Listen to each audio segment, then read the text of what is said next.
Olá pessoal, tudo bom? Gente, esfriou para mais de metro.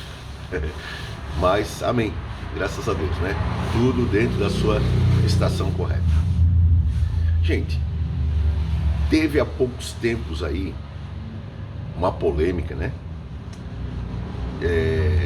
Sobre o mês do orgulho, e um certo pastor fez uma pregação. E essa pregação dele virou tema de debate, discussão, repúdia, ódio, concordância, elogios e por aí por diante. Todo mundo, é uma forma de falar, uma hipérbole, todo mundo deu uma opinião, né? Eu não gosto de me meter em briga, em contenda, em polêmicas. Já passou, acho que foi a semana passada, já está mais frio na mente das pessoas, muita gente já esqueceu, então eu acho que nesse tempo eu posso dar minha opinião, que não vai pesar em lado nenhum da balança. É uma opinião minha. Você também pode até não concordar, você tem direito de não concordar, pode discordar, mas é a minha opinião, ok? Eu tenho direito de ter uma opinião, esta é a minha opinião. Na minha opinião, ele está errado. Esse pastor, como muitos outros, estão errados. É aquele negócio de andar pela estrada, ver um cachorro passando e chegar no púlpito e fazer uma pregação porque ele viu um cachorro passando. Ou então alguém me disse, alguém me falou, me contaram isso, e chegar em cima do púlpito e fazer uma pregação sobre isso. É uma demonstração clara da falta de uma inspiração de Deus para trazer uma mensagem. Ter uma mensagem. E não está incluindo questões atuais na pregação, ou questões da vida particular das pessoas na pregação. Por quê? Porque na igreja vai gente ali atribulada, vai angustiada, querendo uma palavra de Deus para o refrigério da alma.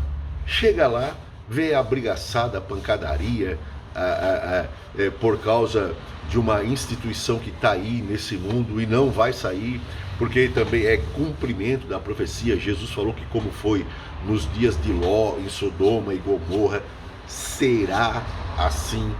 Como foi nos dias de Noé, será assim. Eu não sei. Eu talvez esteja errado, e eu não tenho dificuldade de também supor que eu esteja errado. Por isso que eu estou dizendo que é uma opinião, não é a verdade absoluta. Mas como que eu vou lutar contra o cumprimento de uma profecia feita pelo próprio Jesus? Se ele disse que será assim, eu não tenho que lutar para impedir que isto aconteça. Eu tenho que fazer o quê? Ele disse o quê? Quando essas coisas começarem a acontecer, o que nós deveríamos fazer? O que Jesus disse que nós deveríamos fazer? Lutar, formar uma frente de batalha, se organizar para ir contra essas coisas? Não, ele mandou nós olhar para o alto. Mandou nós olhar para o céu e entender que a nossa redenção está mais próxima do que quando a gente aceitou a fé. Ele não mandou nós lutar, ele não mandou nós ir lá e batalhar e se unir contra isso. Ele mandou nós desassociar desta realidade e olhar para o alto. Porque na época dele, ele não se meteu em questões secundárias daquele mundo. A intenção de Jesus era a salvação das almas e a pregação do evangelho. Por isso que eu acho que a gente tem que tomar cuidado, ou então ser um pouco mais sábio, falar antes ou falar após, e não no momento que a coisa está quente. Tem que ter sabedoria. A Bíblia diz em Provérbios que como maçãs de ouro em bandeja de prata, assim é o conselho na hora certa. Tem coisas que tem hora para falar, que são verdades e que podem até ser ditas, mas temos que tomar cuidado com a hora de falar isso daí. Por quê? Agora eu vou para outro aspecto. Porque veja bem uma coisa, é o mês deles, né? Você já está entendendo. Mas a igreja também tem os seus meios. A igreja comemora a Páscoa, a igreja comemora Natal, tá certo? Páscoa, Natal seguindo o dia dedicado ao sol, 25 de dezembro, né? 25 de dezembro, que não foi o dia que Jesus nasceu, provavelmente nasceu em julho, junho, por aí, tá? Mas não em dezembro. Mas a igreja comemora seguindo o mundo, tá? E veja bem uma coisa, eles não devemos andar como o mundo anda. Sempre falando porque o indivíduo está de bermuda ou a irmã está de calça, mas aí ele comemora Natal, ele comemora Dia dos Namorados, ele comemora Dia dos Pais, ele comemora Dia das Crianças, ele comemora Novembro Azul, comemora Setembro Rosa, comemora tudo, tudo comemora-se. E não devemos andar como o mundo anda, tá? Tudo bem. Tá certo? Dá de escutar, que a gente é um pouco meio surdo, dá de escutar essa historinha, tá? Mas vamos lá. E eles do mundo aí criaram uma comemoração no mês, aí o indivíduo cristão vai lá e enche de pancada. Tá, mas o indivíduo cristão comemora tudo que o mundo estabeleceu para ser comemorado. Tá? Terceiro ponto. A igreja era para ser a última porta que esses indivíduos viessem bater, atrás de solução. E quando entrassem na igreja, deveriam encontrar ali poder de Deus para serem libertos dessa influência. Mas não encontram. Eles vêm na igreja e não há. E nisso eu me ponho como um dos que estão falhando nesta parte, em não ter poder na minha vida e nem no meu ministério para orar por essas pessoas ou um indivíduo desse e ele ser liberto. Porque existiu e existem outros cristãos que têm. E eu posso botar aqui uma campanha do nigeriano Tibi Joshua, que morreu neste ano, que esteve aqui na Colômbia e que ao um simples toque na cabeça de um travesti que usava prótese no seio e tudo, bem afeminado, um simples toque, o rapaz caiu e foi liberto e foi para as televisões da Colômbia testemunhar. Tá? É só você procurar aí no YouTube Tibi Joshua em Colômbia.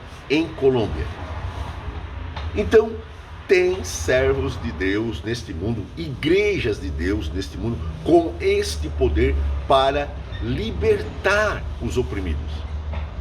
A grande maioria da igreja e dos servos, incluindo eu em primeiro lugar, além de não ter este poder para socorrer o necessitado, ainda cai de pau em cima do necessitado.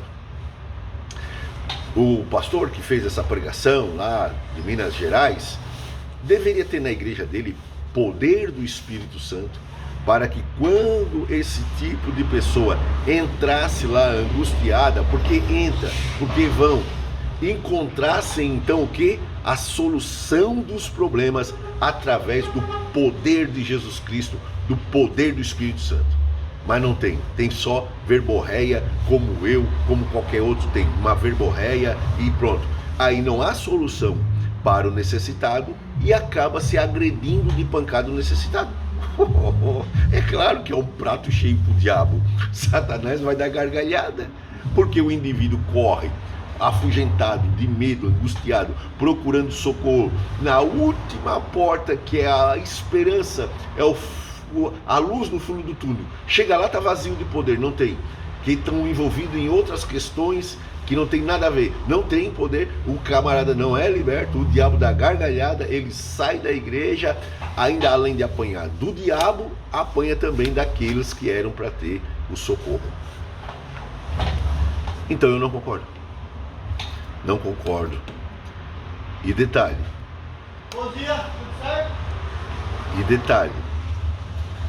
Se metendo em questões que não era para se meter, eles estão provocando a ira deles contra a igreja. Isso vai desencadear perseguição, isso vai desencadear. E não vem dizer que é por causa da pregação do evangelho, porque não é. Jesus não pregou assim. Eu não vejo Jesus pregar isso. Eu não vi Paulo pregar antes de fazer esse vídeo. Eu dei uma pesquisadinha panorâmica e encontrei e me lembrei de uma coisa.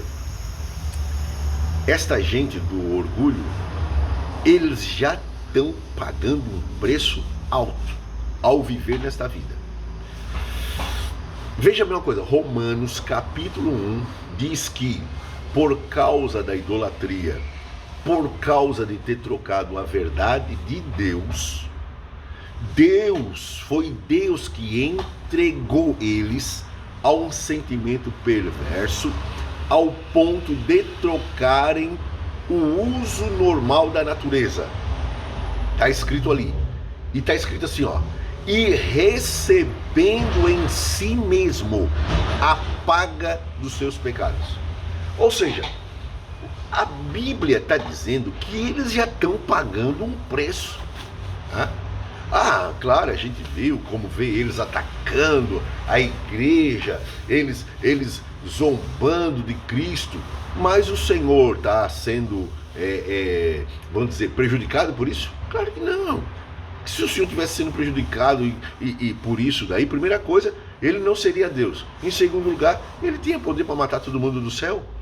Aí tem os indivíduos, eu vou defender Deus. Olha, o pior cidadão que você possa encontrar nesse mundo é aquele que diz que está defendendo Deus. Tá? Defendendo Deus, a igreja mandou um monte para a fogueira. Um monte de gente para a fogueira, um monte de gente para fora da salvação. Deus não precisa de defesa, meu amigo.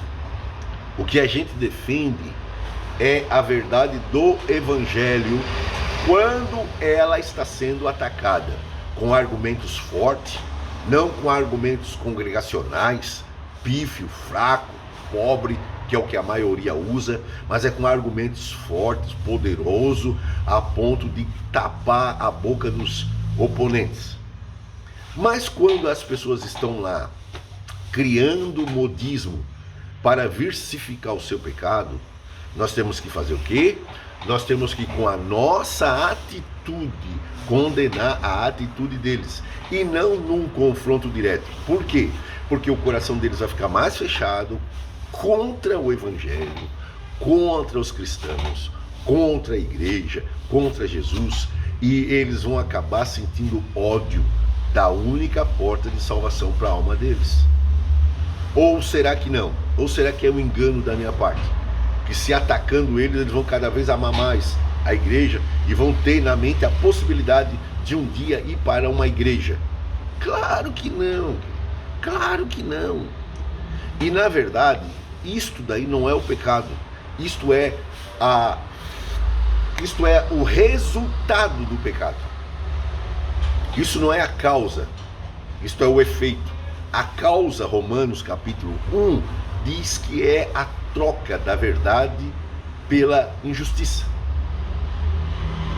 É trocar a adoração ao Criador pela criatura.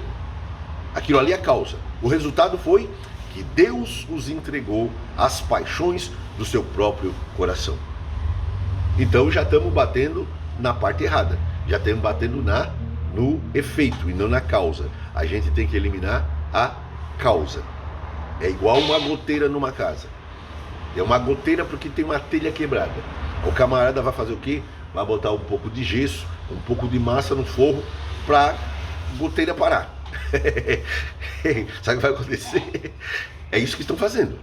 É isso que esses indivíduos aí estão fazendo, atacando áreas da sociedade que a Bíblia não diz que é nossa competência atacar, porque Jesus falou para Pilatos: o meu reino não é deste mundo. Então nós não queremos arrumar um reino neste mundo. Nós devemos arrancar as pessoas que estão no reino deste mundo para o reino de Deus. E essas práticas, essas convenções, essas instituições pecaminosas que existem no mundo, elas existem com legitimidade, porque o mundo jaz no maligno. Quando foram pegar Jesus, o que ele disse? Olha, agora é a hora e o poder das trevas. Ele disse isso, Jesus falou isso. Agora é a hora deles. Agora eles têm autoridade, agora eles têm liberdade, é a hora deles. Mas um dia vai chegar em que eles serão julgados por causa dessas coisas. E pronto. Mas não é nós que devemos fazer isso. Não é a gente. A gente deve pregar o evangelho, orar primeiro a Deus, ter primeiro da parte de Deus um aval na nossa vida como cristão, porque tem crente se lambendo a si mesmo, né?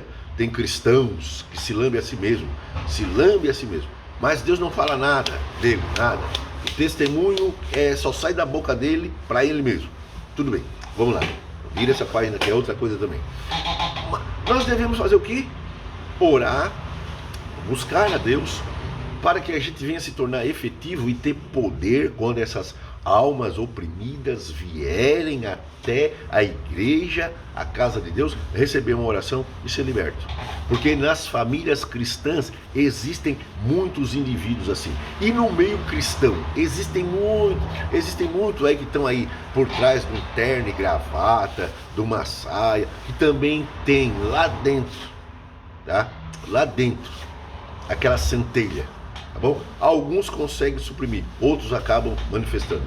E as famílias? E os pais? E as mães? Como fica o coração? Um pai e uma mãe não tem ódio de um filho ou de uma filha, porque está nisso.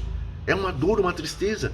E uma tristeza maior quando eles olham, os indivíduos que eram para ter poder do Espírito Santo, para essa solução desse problema, além de não ter, de ser um fracassar nessa parte, além de não ter, ainda fica dando porretada, mandando tudo pro inferno, porque é o que eles sabem fazer, mandar todo mundo pro inferno, menos eles, é claro, família, até o cachorro eles levam pro céu, mas o resto, tudo pro inferno.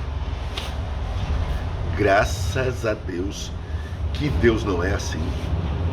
Você pode conhecer Jesus, o que ele pensa, o que ele fala, sem a mediação dessa gente,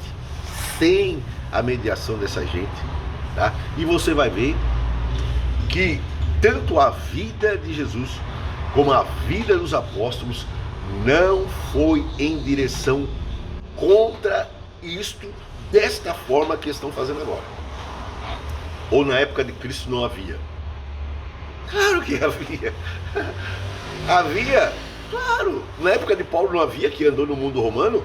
Então você tem que conhecer a cultura grega romana. E você vai ver que aquilo era normal, comum. Você sabe o que é normal? Você sabe o que é comum? Eu vou dar um pause aqui e vou tentar achar um livrinho aqui para te mostrar uma coisa. Só um instantinho. Ó, vejam bem uma coisa. Tentem ler. Tá? A homenidade na Grécia Antiga. Tá? Isso aqui. Talvez minha palavra seja um pouco diferente devido àquilo que eu conheço ou que eu busco conhecer. Procuro conhecer. Eu tenho que conhecer.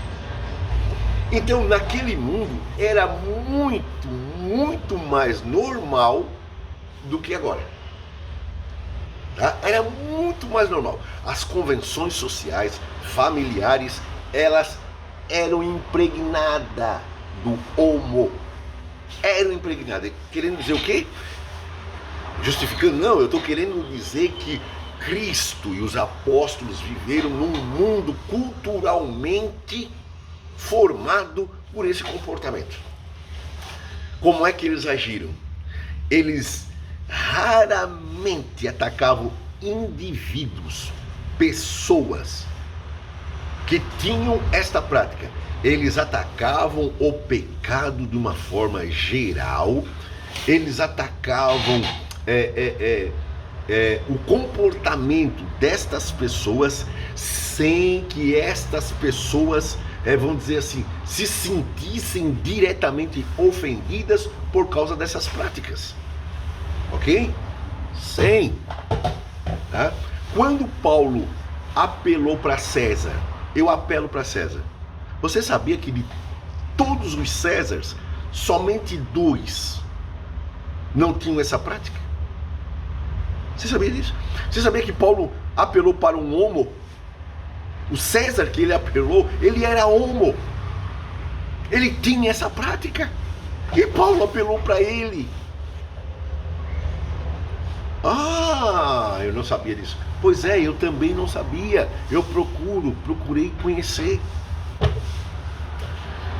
Não devemos condenar isso? Devemos, mas devemos ter sabedoria. Devemos ver o tempo certo, a maneira de falar, tá? Porque veja bem uma coisa, nós que prezamos e amamos Israel, a capital do homo é Tel Aviv, não é São Francisco, nos Estados Unidos, é lá. A capital do homo é lá. Mas os crentes em si não são idolatrados? Nós somos. Quando eu digo nós, é porque eu também gosto.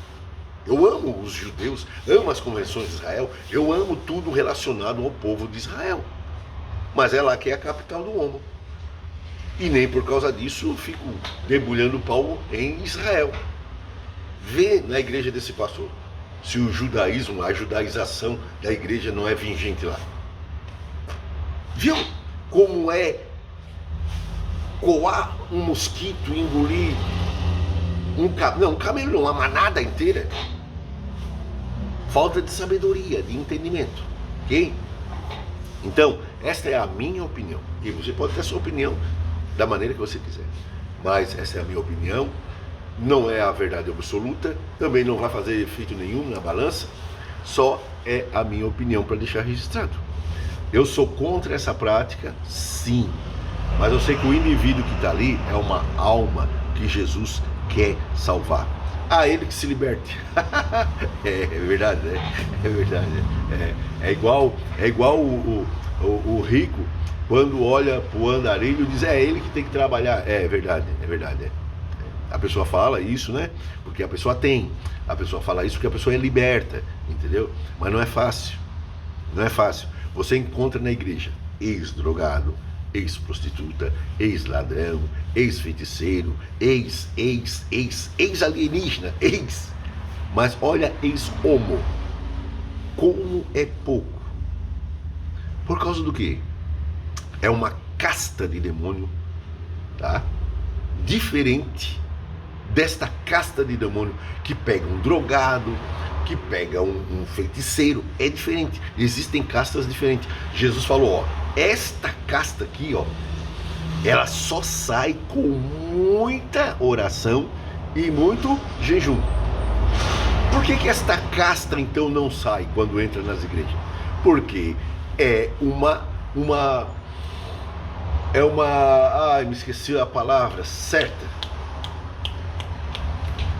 É uma reversão, está mostrando assim que não tem nem a muita oração e nem o muito jejum. Porque se tivesse, o indivíduo entrava e seria liberto. E não tem por parte do líder e nem por parte do menor. Não tem. Está todo mundo no mesmo barco, negligente diante da tarefa urgente da necessidade da humanidade. Não.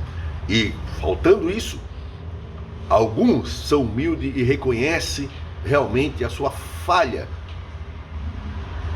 Reconhece a sua falha, a sua falta de expressão no mundo espiritual, sua falta de aval de Deus, que Deus não confia.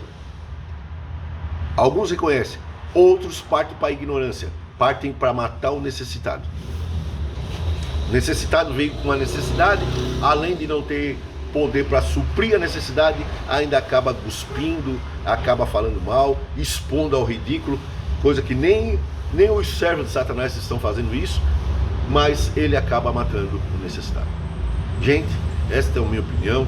Se você gostou, gostou. Se não gostou, eu não vou anular a minha opinião, o que eu penso, por causa da opinião de outro. A tua opinião não é melhor que a minha, nem a minha é melhor que a tua. Eu te mostro por provas bíblicas que isto daí é o resultado da idolatria. Isso não é a causa, isso é o efeito. E é como tu querer tapar uma goteira sem trocar a telha. Vai ficar tapando goteira a vida inteira. enxugando gelo, é igual cão que corre atrás da própria cauda. É isso que acontece nos dias de hoje. Fiquem sempre. Mas, em outra parte, outubro rosa, novembro azul, setembro roxo, comemora-se de tudo.